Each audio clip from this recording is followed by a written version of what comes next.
perguntado não, tem pedido a Deus: Deus, acrescenta a nossa fé. Então, acho que todo mundo já fez essa oração, né? Todo mundo já pediu a Deus: Deus, aumenta a minha fé.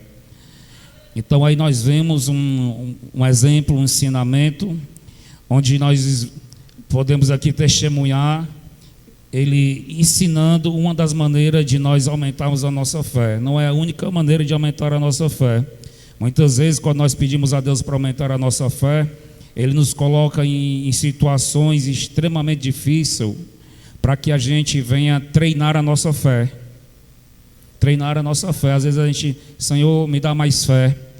Aí quando é nos dias seguintes, vem desafios, desafios difíceis, e a gente nem sequer se lembra que é porque pediu para aumentar a fé. Porque uma das melhores maneiras de aumentar a fé é você passando por situações em que ou você tem fé ou então você perece, é isso? Ou você tem fé ou você morre. A melhor maneira de aumentar a nossa fé: você chega num beco sem saída, num poço, no fundo do poço, e você agora está convicto: ou eu creio ou eu morro. Aí você é obrigado a ter fé. Você vai tirar fé da onde você nem sabia que tinha. Aí você vai o quê? Você vai extrair fé da onde você não imaginava que tinha em você. Então você vai usar de toda a fé que tem em você e fora de você. Às vezes a situação é tão crítica que eu vou usar de toda a fé que há em mim e fora de mim. Aí você está o quê? Alargando a sua fé. Quanto mais você usa da fé, mais a sua fé é aprimorada, mais ela é intensificada. Para aumentar a fé é fazer uso da fé. Quanto mais você usa, mais a fé aumenta. É assim que funciona, tá certo? E outra maneira eficiente de aumentar a fé, como o apóstolo Judas está dizendo, edificando-vos a vós mesmos sobre a vossa santíssima fé, orando no Espírito Santo. Então, outra maneira poderosa de nós edificarmos a nossa fé, se você não quer passar por uma situação estreita, né? Você quer: não, pastor, mas eu não quero passar por uma situação estreita. Então, você vai orar no Espírito Santo, mas é orar muito, viu? Você vai orar muito, aí não vai precisar passar por uma situação, ou tu tem fé ou tu morre. Se você orar muito no Espírito, não é qualquer oração, não é aquela oração religiosa, aquela oração farisaica: Senhor, eis-me aqui, Senhor, aqui, Senhor, que eu tenho contribuído com a tua casa, e naquela igreja não há outro igual a mim. Antes de mim ninguém era, e agindo eu, quem impedirá? Então não é essa oração do Espírito, entendeu? Senhor, eu sou a pessoa que mais tenho fé, eu sou a pessoa que mais contribuo, e estou mais do que certo que a minha vitória já está garantida, porque eu tenho certeza que o Senhor não vai me decepcionar. Ixi, a peteca acabou de cair. A pessoa diz assim: eu tenho certeza que o Senhor não vai me decepcionar. É como se ela já estivesse colocando Deus na parede, né? Não vai me decepcionar não, viu? Está entendendo? Oração no Espírito é totalmente ao contrário disso aí. Oração no Espírito é rendição. Oração no Espírito é entrega. Oração no Espírito é reconhecimento da soberania de Deus sobre a nossa vida. É reconhecer que nós, perante pessoas, nós não somos pequenos, nós somos grandes. Mas perante Ele, perante Deus, nós não passamos de caco entre os cacos do vaso, de barro, né? Nós não, perante Deus, perante as pessoas não baixa a sua cabeça não, mas perante Deus nós temos que entender que nós não somos mais do que caco entre os cacos de barro.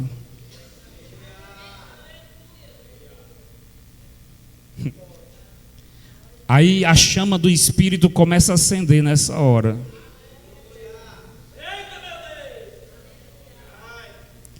A centelha, ela já está igual um isqueiro, igual uma vela de ignição, só faiscando. A centelha está só faiscando, esperando o quê? Esperando o combustível. Que misturou centelha do Espírito Santo, centelha da humildade, a centelha da humildade, a centelha da rendição, com o fogo do Espírito Santo. Aliás, a centelha da humildade e da rendição, com o combustível, com o azeite do Espírito Santo, então vai dar fogo. E o fogo vai gerar movimento. O fogo vai fazer as engrenagens se movimentarem. Centelha misturada com combustível, com azeite, com querosene, vai gerar explosão. E a explosão vai mover os pistões, que vai gerar o virabrequim, que vai gerar o movimento, que vai gerar a correia, que da correia vai gerar alternador e vai ter energia. Vai haver o movimento, vai sair de um lugar para o outro. Ei.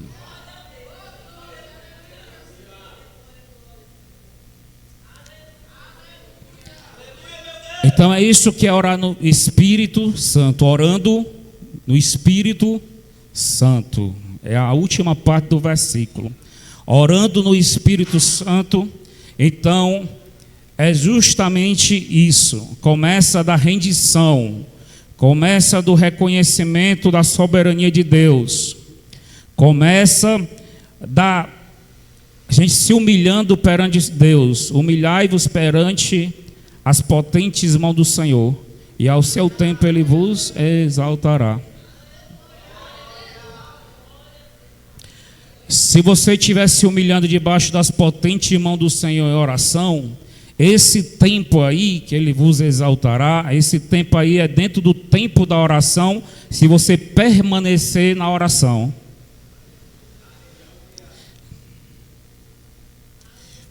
Agora, quando nós estamos orando por uma causa, então, ao seu tempo Deus vos exaltará, ao seu tempo Deus o honrará, ao seu tempo Deus atenderá.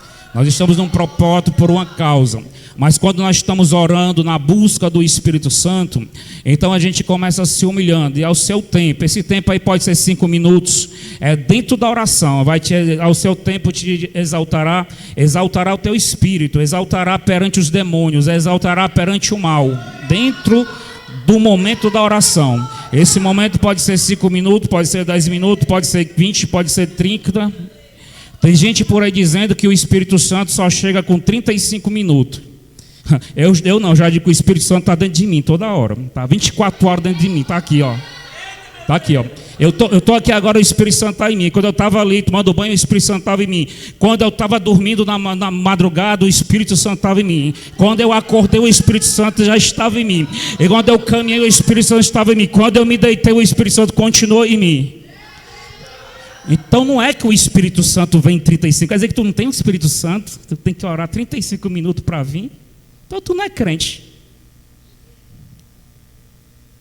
Não tem essa história. O Espírito Santo, ele está. Se você é de Deus, se você é filho de Deus, se você é crente, o Espírito Santo, ele habita. É Bíblia, rapaz. Onde é que a Bíblia está dizendo que o Espírito Santo só vem com 35 minutos de oração? A Bíblia diz que o Espírito Santo habita dentro de nós.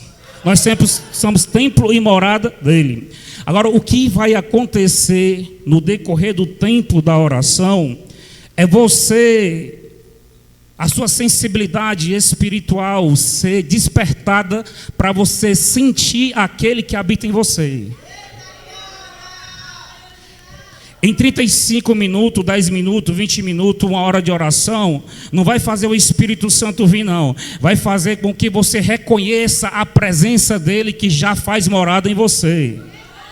Que você perceba, que você sinta, que você una-se e sinta-se verdadeiramente que você agora é um só com o Espírito Santo. Para que você reconheça, já estou crucificado com Cristo, já não é eu que vivo, mas Cristo vive em mim. É reconhecimento. É reconhecimento. Cristo vive em mim, não é Cristo viverá em mim, não. Cristo vive. Aí eu vou começar a orar aqui, porque depois de 35 minutos, Cristo vai vir viver em mim. Não, Cristo vive, está escrito. Gálatas 2:20. Está escrito, Cristo vive. Vive. Aí por isso que a gente vai orar, para quê? Porque para a gente ficar sensível espiritual. Porque o que está faltando não é mais do Espírito Santo. O Espírito Santo, ele é um só. Ele já é todo o seu potencial por si mesmo. Porque o Espírito Santo não é uma energia, não é uma onda. O Espírito Santo é uma pessoa. Ou você tem ou você não tem. Não tem esse negócio de ter mais do Espírito Santo. Ou você tem ou você não tem. Ele é uma pessoa. Está entendendo?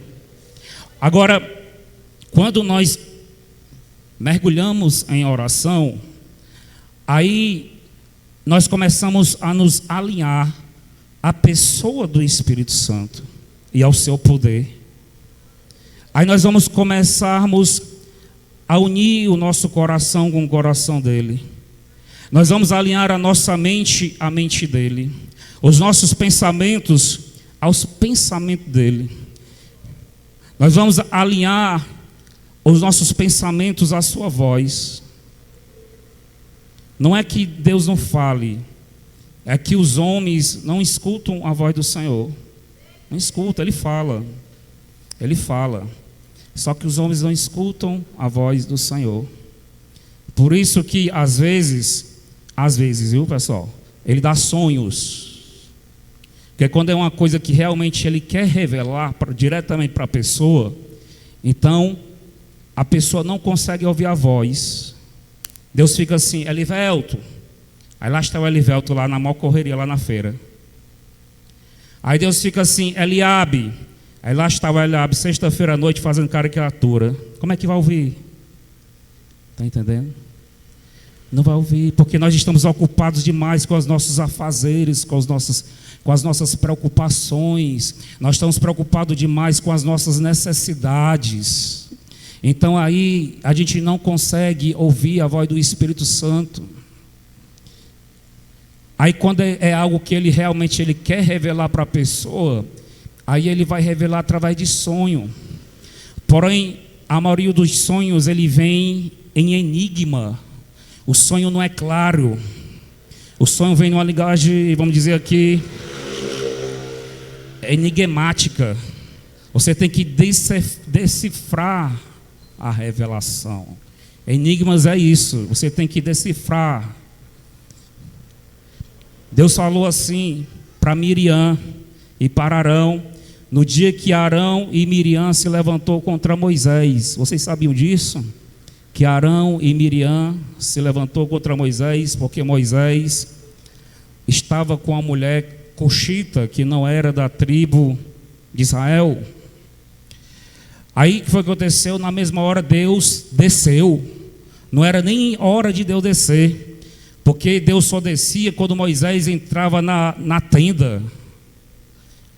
Ou então Deus descia quando Moisés subia no monte. Mas a ira de Deus foi tão grande que Arão e Miriam falaram mal do profeta, que Deus desceu na mesma hora sem que ninguém chamasse. Quer ver Deus descer sem precisar de oração? Mexe com quem não é para mexer, para tu ver. Deus desce na hora, não precisa nem de jejum, nem de oração. Só que ele desceu e disse para Miriam e Arão: como é que vocês vêm falar mal do meu servo? Porque com meu servo Moisés eu falo face a face. Com vocês eu falo através de visões e sonhos. Quem é vocês que me ouvem, me vê através de visões e de sonhos, para falar do meu servo que fala e escuta a minha voz face a face?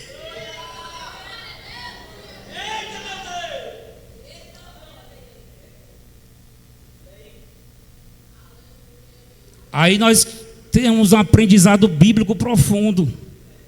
Porque tem gente, porque Arão e Miriam, eles tinham visões e tinham sonhos, mas Deus se irou porque eles falaram mal de alguém que ouvia a voz de Deus. E tem gente que nem sequer visão e nem sonho tem, e mesmo assim ainda tem coragem de falar mal de quem escuta a voz de Deus face a face.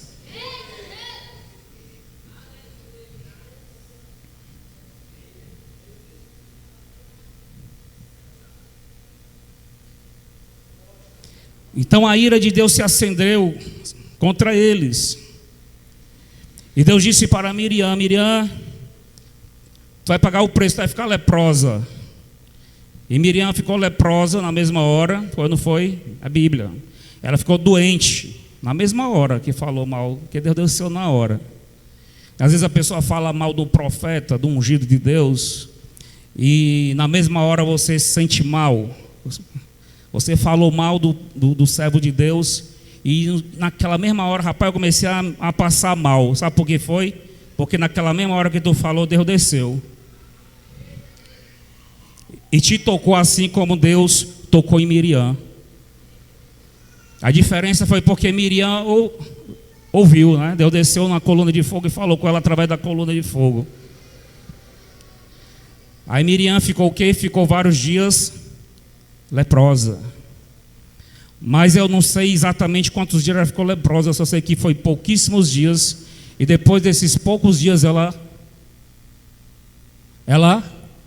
morreu. Diz assim, morreu. Ela morreu da lepra. Ela passou pouco tempo por causa daquele pecado. Entendeu? Então foi isso que aconteceu quando Moisés e quando Arão e Miriam falou mal de Moisés. Por que eu estou falando isso? Por que eu estou falando isso? Pergunta para mim, pastor, por que você está falando isso? Não sei. Eu estava falando de fé e como foi. Quem sabe é Deus. Deus é quem sabe por que foi. Eu estou tentando me lembrar onde foi que eu entrei. Não fui eu, foi o Espírito Santo.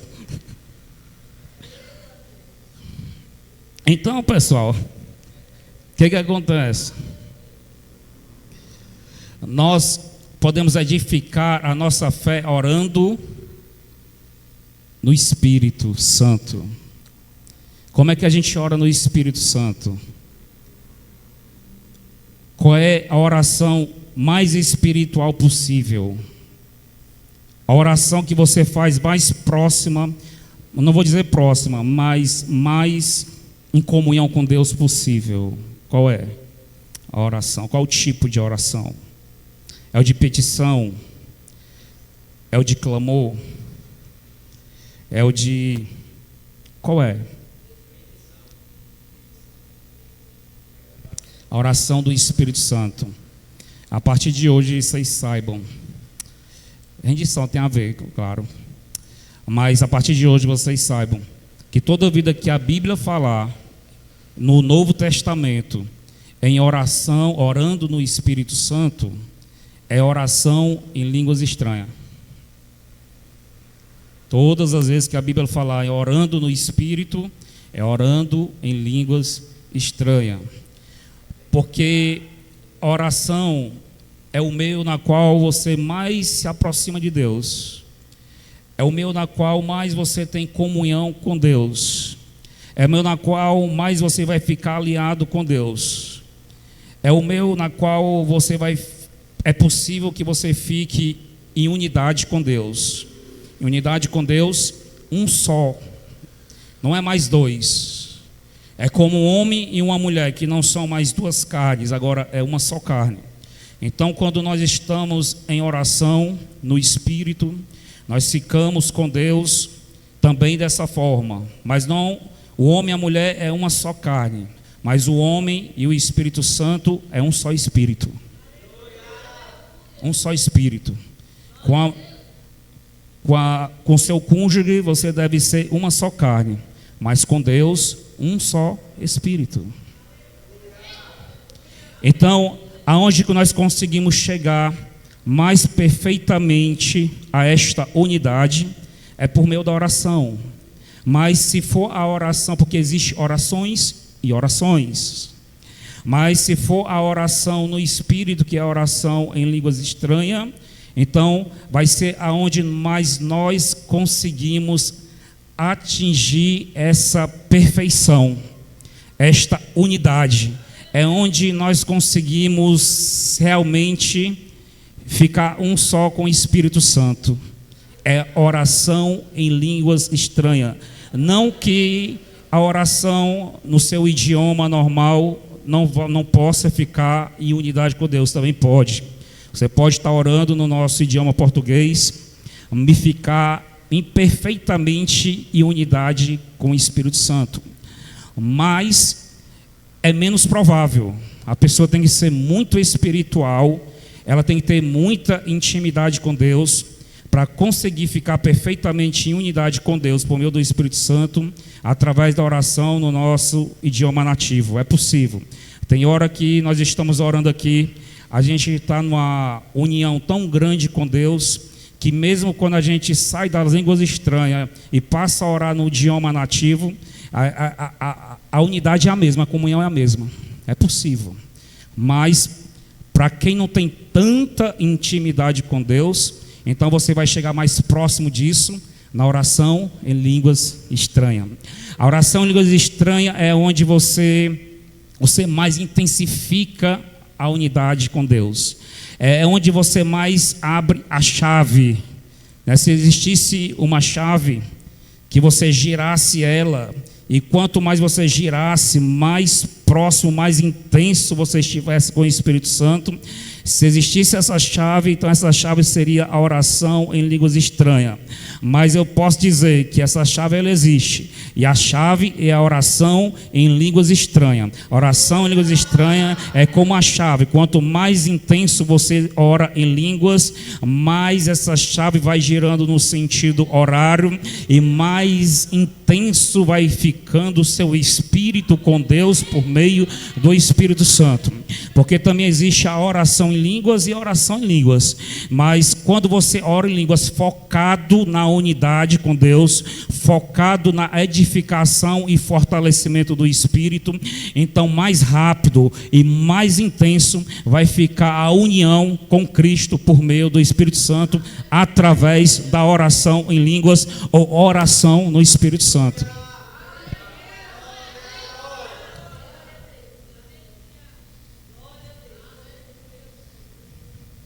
Por quê? Porque a igreja brasileira ela não difunde isso não. Porque a igreja do Brasil, principalmente as pentecostais, elas estão mais focadas em aprender a letra para poder ter o que falar para as pessoas, né, que estarão ouvindo. Então ela foca mais na letra, ela foca mais na palavra, para poder sair aquela coisa bonita, né? Mas na verdade, a coisa bonita sai mesmo quando você ora no Espírito Santo. Porque a partir do momento que você tem esse nível de intimidade com o Senhor, então quando você em secreto, em particular, você tem esse nível de relacionamento com o Senhor, sempre orando o máximo possível no Espírito Santo. Então quando você vem a público, o Espírito do Senhor vai te honrar, vai te dar palavras bonitas, não é errado não, né? Mas quando você honra o Senhor em secreto, então as palavras bonitas não vêm do nosso método, as palavras bonitas não vêm da nossa técnica, mas as palavras bonitas vêm direto do Espírito Santo, do trono da graça de Deus.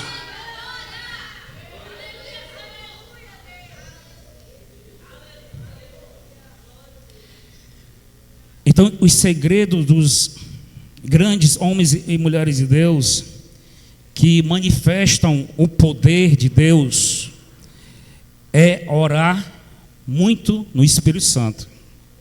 Seja na língua portuguesa, seja nas línguas estranhas, mas o segredo é orar no Espírito Santo. Eu só estou dizendo que o mais perto do Espírito Santo é a oração em línguas estranhas. Mas você, pastor, eu sou muito espiritual, a minha intimidade com Deus aqui é extraordinária.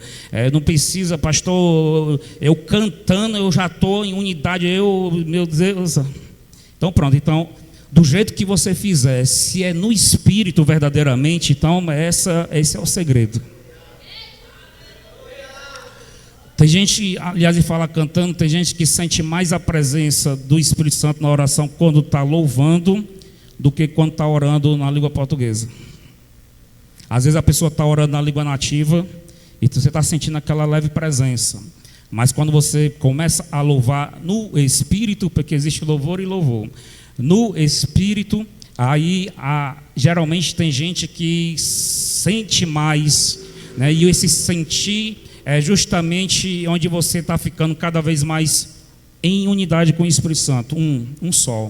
Então, o grande objetivo de quem busca o Espírito Santo em oração é você se posicionar na oração para que você fique cada vez mais um só. O objetivo é esse.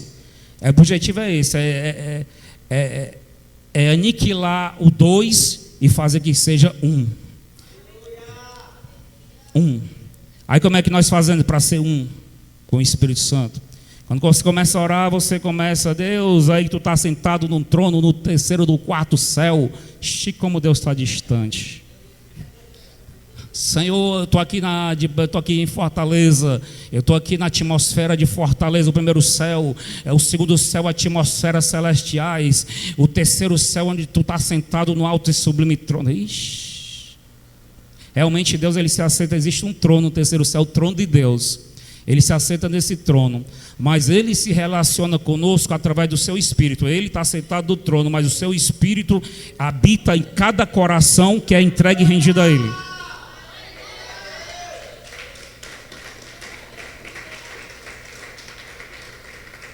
Então é comum você começar a oração imaginando Deus sentado no alto e sublime trono, a 3 a 4 dimensões fora da terra. É comum, isso é normal, isso pode acontecer. Mas à medida que nós vamos intensificando a busca, então Deus começa a descer nas dimensões. Ele estava lá no quarto céu, aí já vem para o segundo, vem para o primeiro céu, já estava aqui bem pertinho, já está em Fortaleza, já está ali no aeroporto Pito Martins, já está chegando no José Walter, eita, está chegando aí na tua casa, eita, já está entrando na minha porta, eita, já estou começando a sentir ele aqui na minha sala, eita, já está aqui no meu quarto, eita, já está aqui do meu lado, eita, agora não sei o que aconteceu, aí o que acontece? Agora ele já está do seu lado agora. Mas o objetivo é ser um só com o Espírito Santo. Ainda tem dois. Ele já saiu da quarta dimensão, veio para a terceira, para a segunda.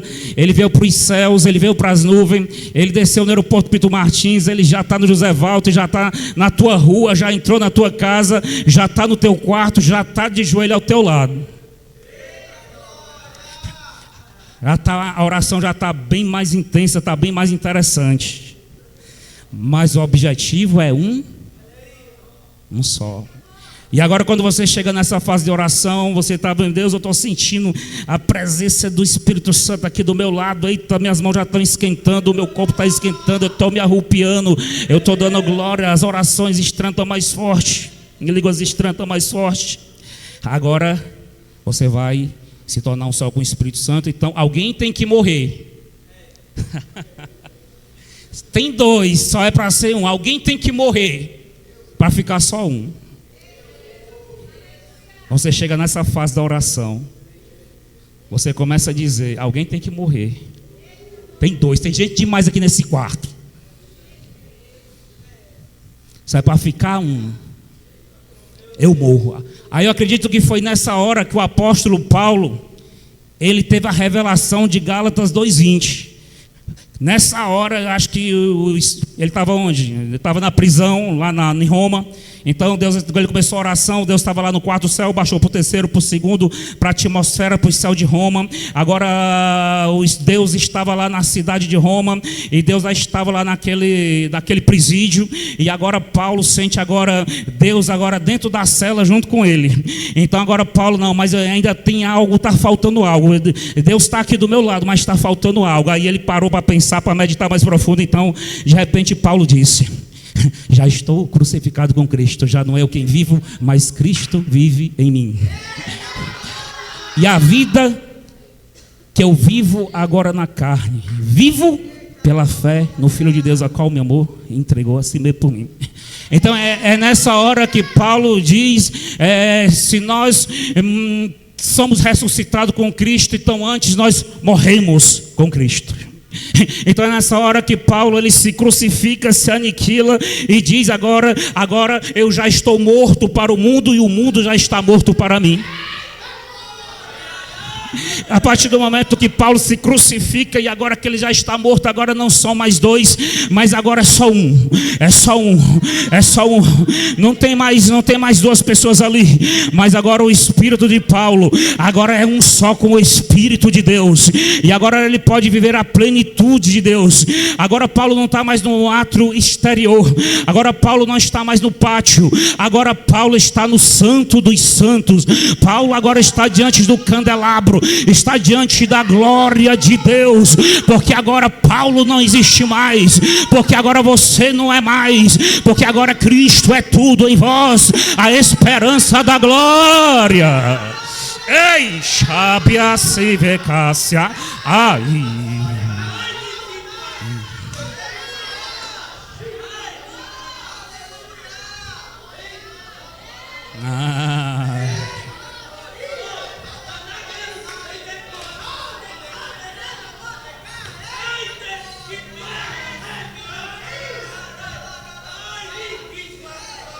Se vós estiveres em mim, as minhas palavras estiverem em vós, pedirão tudo o que quiseres e vos será dado. Sabe por quê? Porque já não é Paulo quem pede nessa hora, não é mais o Adriano quem pede nessa hora, não é mais o Elivelto quem pede nessa hora, mas quem está pedindo é o próprio Pai. O Pai está orando ao próprio Pai, o Espírito Santo está intercedendo com gemidos inexprimíveis, porque Ele conhece bem as tuas necessidades. Está escrito na palavra: Ele é quem ajuda nas nossas fraquezas.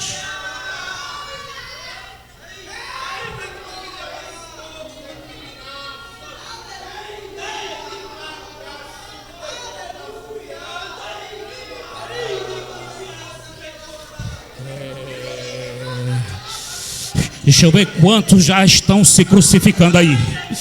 Eita, porque antes de tu chegar, Deus já aqui já estava. Agora o Espírito Santo está aí do teu lado, mas ainda é necessário uma coisa: crucifica-se. Ah, pastor, ainda o que é que está precisando para a minha vida espiritual? Crucifica-se. Pastor, o que é que está precisando para eu receber mais de Deus? Crucifica-se. Pastor, o que é que está precisando para eu ter mais profundidade de Deus? Crucifica-se. E a partir deste momento, crucifica-se. Você já está morto, e já não é você quem vive, mas é Cristo que está vivendo. Deixa eu ver onde é que tem vida de Cristo.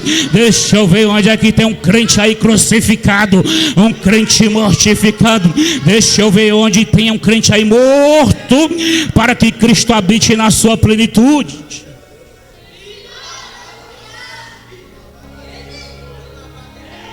Tem um ali, tem mais dois ali, olha ali. Tem um aqui, tem um à minha direita, tem um à minha esquerda, tem um aqui à minha frente, tem outra acolá. Eu estou vendo aqui, eita, gente crucificado. Eu já estou vendo aqui, já desapareceu, agora só vejo Cristo. Já desapareceu esse obreiro, já desapareceu esse crente. Agora já não é mais tu que aparece, é Cristo que aparece em ti. Crucifica-se. Crucifica-se, Miqueias, aniquila, aniquila, aniquila. Diz assim, Miqueias: eu já não existo mais, mas é a plenitude de Deus que existe, que vive, que reina em mim. Já não é mais a minha concupiscência, já não é mais a tua carnalidade, já não é mais o teu pecado, já não é mais a tua inveja, já não é mais a tua maldade, já não é mais a tua ambição, já não é mais a tua malícia, mas é Cristo, é a bondade de Deus, é os pensamentos de Deus, é o amor de Deus, é a vida de Deus, é o poder de Deus, é a graça de Deus, é a vida de Cristo, é a unção do Espírito Santo, é o fogo de Deus. Já não é mais o teu pecado, já não é mais a tua lascívia, já não é mais a tua mentira, já não é mais a tua pornografia, já não é mais a tua ambição, é Cristo reinando em vós, a esperança da glória.